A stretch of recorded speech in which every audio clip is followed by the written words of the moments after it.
Hello student, पिछले video में हमने जो है एक्सरसाइज 1.2 कंप्लीट किया था और अब इस वीडियो में जो है एक्सरसाइज 1.3 को करेंगे। तो इसमें एक चीज़ बताते चले कि एक्सरसाइज 1.3 जो है बहुत ही इम्पोर्टेंट है बोर्ड के एग्ज़ाम के हिसाब से। बोर्ड के एग्ज़ाम में जो है इस एक्सरसाइज से एक दो क्वेश्चन जो है मिल जाते हैं, वो भी जो है 3 मार्क्स के और 4 मार्क्स के। तो उसमें से जो मेन है वो है क्या कि इरेशनलिटी प्रूफ करना। इरेशनलिटी प्रूफ करना इट मीन्स √2, √3, √5, √7, √11 ये सब जो है, इन सब को जो है इरेशनलिटी प्रूफ करना होता है, जिसमें से √2, √3, √5, √7 जो है मेन है। और इनमें से कोई ना कोई एक क्वेश्चन जो है एवरी ईयर जो है बोर्ड के एग्ज़ाम में मिल जाते हैं। तो इसमें क्वेश्चन नंबर 1 देखते हैं। प्रूफ दैट √5 इज इरेशनल, यानी √5 को इरेशनल नंबर प्रूफ करना है। √5 को इरेशनल नंबर प्रूफ करना है। तो देखें स्टूडेंट कैसे इसको प्रूफ किया जाता है। सबसे पहले तो इसमें हम क्या करेंगे कि अज्यूम करेंगे, इसको कोई भी हो, √2 हो, √3 हो, √5 हो, √7 हो, कोई भी नंबर हो, उसको इरेशनलिटी प्रूव करने से पहले सबसे पहले हमें अज्यूम करना होगा कि ये जो नंबर है √2 या √3 या √5 या √7 जो भी नंबर है, ये सब को जो है हम क्या मानेंगे कि ये सब जो है रेशनल नंबर है। कौन सा नंबर है? Rational number. तो हम स्टूडेंट जानते हैं कि रेशनल नंबर क्या होता है। रेशनल नंबर जो भी होता है उसको हम P/Q के फॉर्म में लिखते हैं। इसको याद रखेंगे इस चीज़ को, तो ये क्वेश्चन जो है क्लियर हो जाएगा कि इसमें क्या है। तो देखिए हमने इस उसी तरीके से जो है किया। Let us assume to the contrary that √5 is rational. हमने मान लिया कि √5 जो है क्या है, रेशनल है। So we can find integers P and Q here Q not equals to 0। तो हमें P और Q इंटीजर्स फाइंड करना है जहाँ पे Q not equals to 0 such that √5 is equal to P/Q। तो ऐसा हो कि √5 इज इक्वल टू P/Q। तो अभी हमने बताया कि हम यहाँ पर हमने क्या किया, हमने अज्यूम किया, हमने इसको जो है अज्यूम किया कि ये जो है √5 कौन सा नंबर है? Rational number. कौन सा नंबर? रेशनल। अज्यूम कर लिए √5 जो है क्या है? रेशनल नंबर है। तो रेशनल जब है तो रेशनल नंबर जो भी होता है वो P/Q के फॉर्म में होता है। तो √5 को हमने लिख दिया √5 is equal to P/Q। √5 is equal to P/Q where P and Q are coprime, जहाँ पे P और Q जो है को प्राइम नंबर हैं। Now squaring both side. अब इसको जो है दोनों तरफ जो है स्क्वायरिंग करना है। Squaring both side. √5 को जब स्क्वायर करेंगे तो क्या होगा? 5। P स्क्वायर करेंगे P स्क्वायर, Q स्क्वायर करेंगे Q का तो Q स्क्वायर। तो 5 equals to P square upon Q square. देख रहे हैं स्टूडेंट कि √5 को स्क्वायर किए तो 5, P को स्क्वायर किए तो P स्क्वायर, Q को स्क्वायर किए तो Q स्क्वायर। यही हो गया स्क्वायरिंग बोथ साइड। तो 5 is equal to P square upon Q square. Now by cross multiplication 5 into Q square equals to 5Q square equals to P square. 5 into Q square equals to 5Q square equals to P square. ये हो गया equation number first. हमने इसको late कर लिया कि ये equation number क्या है? इक्वेशन नंबर फर्स्ट है। तो वी नो दैट, हम जानते हैं कि P स्क्वायर जो है 5 से डिवाइड होगा। P स्क्वायर जो है 5 से डिवाइड होगा। P स्क्वायर जो है 5 से डिवाइड होगा। जब P स्क्वायर 5 से डिवाइड होगा तो P भी जो है 5 से डिवाइड होगा। P भी जो है 5 से डिवाइड होगा। 5 divides P square implies that 5 divides P। 5 divides P square, 5 divides P। So let P equal to 5R। हमने लेट कर लिया कि P इक्वल्स टू जो है क्या है? 5R है। P equal to 5R। तो putting the value of P in first, हमने जो है क्या किया कि P की वैल्यू जो है इक्वेशन नंबर फर्स्ट में पुट कर दिया। P की वैल्यू हमने क्या माना था? P की वैल्यू जो है 5R लेट किया था कि 5R है। तो इस वैल्यू को यहाँ पर जो है हम क्या करेंगे? पुट कर देंगे इक्वेशन नंबर फर्स्ट में। मत इट मीन्स P के जगह पे जो है हम क्या रख देंगे? Whole square of 5R। Whole square of 5R। 5Q square equals to, इस P को रिप्लेस कर दिए 5R से, 5 होल स्क्वायर ऑफ 5R हो गया। तो 5Q square is equal to 5 square equals to 25R square. 5Q square is equal to 25R square. अब जो है 5 कहाँ होगा? 5 जो है डिवाइड में चला जाएगा। 5 जो है डिवाइड में, तो 5 में जब डिवाइड में जाएगा तो Q square is equal to 25R square upon में 5।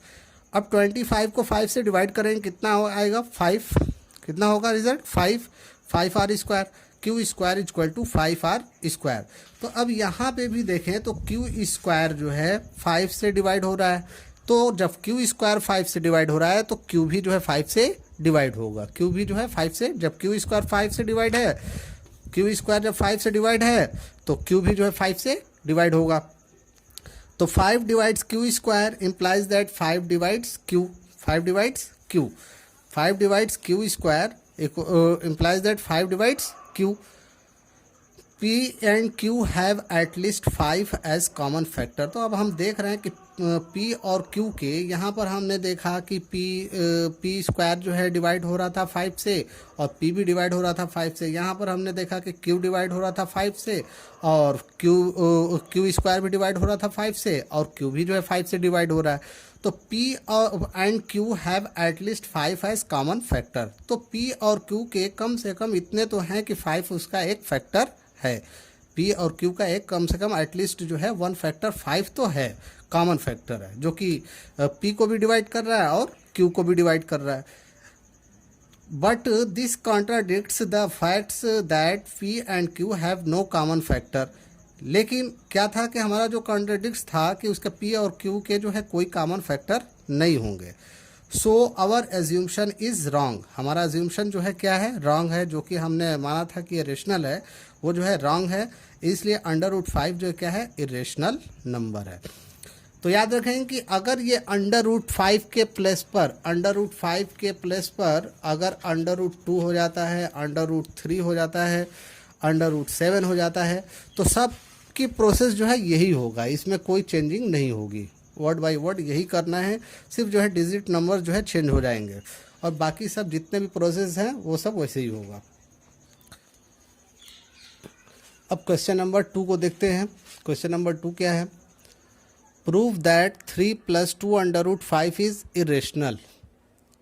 इट मीन्स हमें जो है 3 + 2 √5 को इरेशनल प्रूव करना है कि ये इरेशनल नंबर है। तो सॉल्यूशन देखते हैं। तो हमने अभी पीछे भी बताया था कि अगर कोई भी इरेशनलिटी किसी की भी प्रूव करनी है तो सबसे पहले उसे हमें अज्यूम करना होगा रेशनल नंबर। तो यहाँ पर भी हमने अज्यूम कर लिया, अज्यूम दैट 3 + 2 √5 इज रेशनल। हमने अज्यूम किया कि 3 + 2 √5 क्या है, एक रेशनल है। तो then 3 + 2 √5 is equal to p/q। यहाँ पर तो समझ में आ गया होगा कि यहाँ पर जो है p/q कैसे हुआ। स्टूडेंट ये तो समझ में आ गया होगा कि p/q जो है क्यों हुआ, क्योंकि ये जब ये रेशनल है तो p/q के फॉर्म में होगा, जब ये रेशनल है तो p/q के फॉर्म में होगा।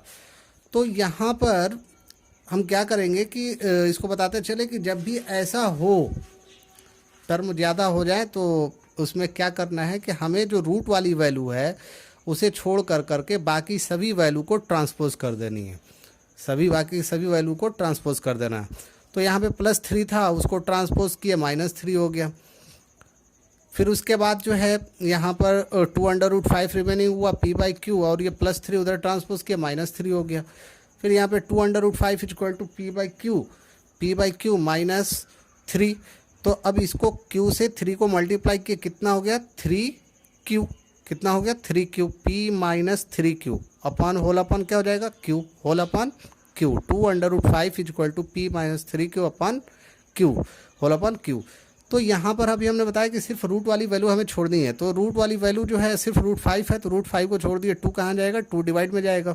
तो 2 जब डिवाइड में गया तो ये हो गया p -3q अपन में 2q, p -3q अपन में 2q। तो अब लिख सकते हैं this gives that p -3q upon 2q is rational.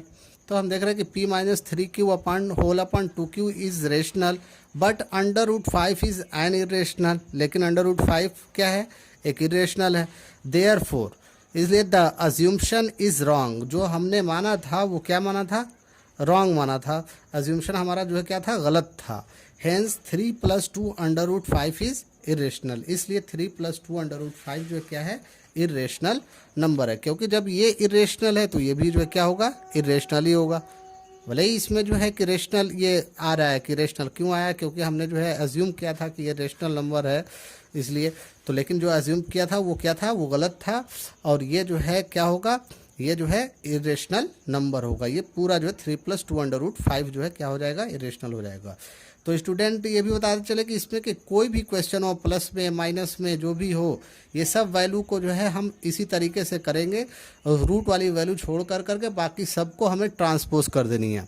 Transpose करके रूट वाली वैल्यू को छोड़ना है, बाकी सब जो भी चीज़ लिखा जा रहा है वो भी चीज़ इसमें सेम वही काम करना है, वैसे ही वर्क करेंगे इसमें।